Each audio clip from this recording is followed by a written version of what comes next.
two, one. Okay. Hello, everyone. Today we'll be discussing the argument if our teachers are paid enough, and it's brought to you by Benjamin Lee. We will be discussing both sides of the argument today, but for the thesis I made for my argument today is that despite the benefits of being a teacher has like healthcare and retirement plans, teachers are under-recognized and underpaid as they are underfunded by the government. Teachers' pay has decreased over the years despite there being more kids being born, and there is not the same appeal to have a career in teaching as the demand for it is. For the first claim that we're making, it's that teachers are under-recognized and underpaid as they are underfunded by the government. In the chart here, you can see that 40%, like 45%, 47% of the state and local governments actually contribute to the funding of education, while at the bottom line here, you can see by the gray, it's actually the 7% of what the federal government actually contributes.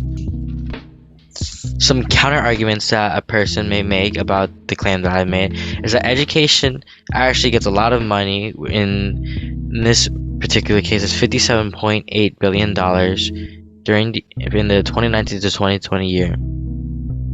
Now, the rebuttal that I'd like to make about that is that only 7% of the federal government spending is actually given to education, while there's actually $714 billion given to defense. And if you can see in the chart, this is based on 2015, while the numbers inside the counterclaims and the claims here are based on 2019 to 2020. And you can see here, education, it's like at the bottom, we're like 70, right here. You can see it right there.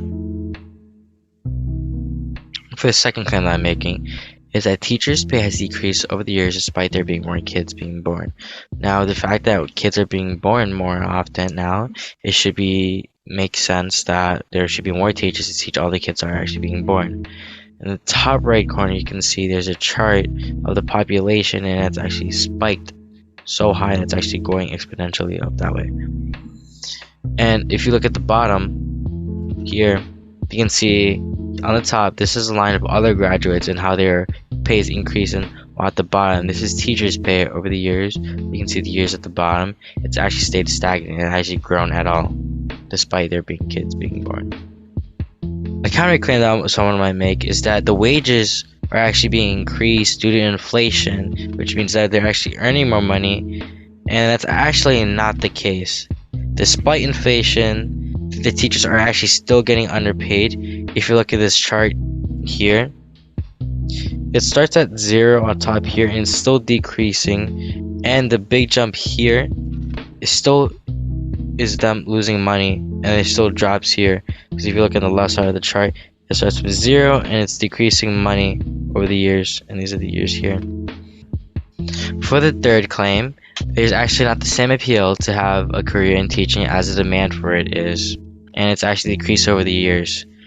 And this chart here actually shows the decrease from 2008, 2009 to 2015 to 2016, and it kind of shows you like how many people, like the growth or decrease in numbers or percentage of people that are actually enrolled in teacher programs and other programs here, PhD as well.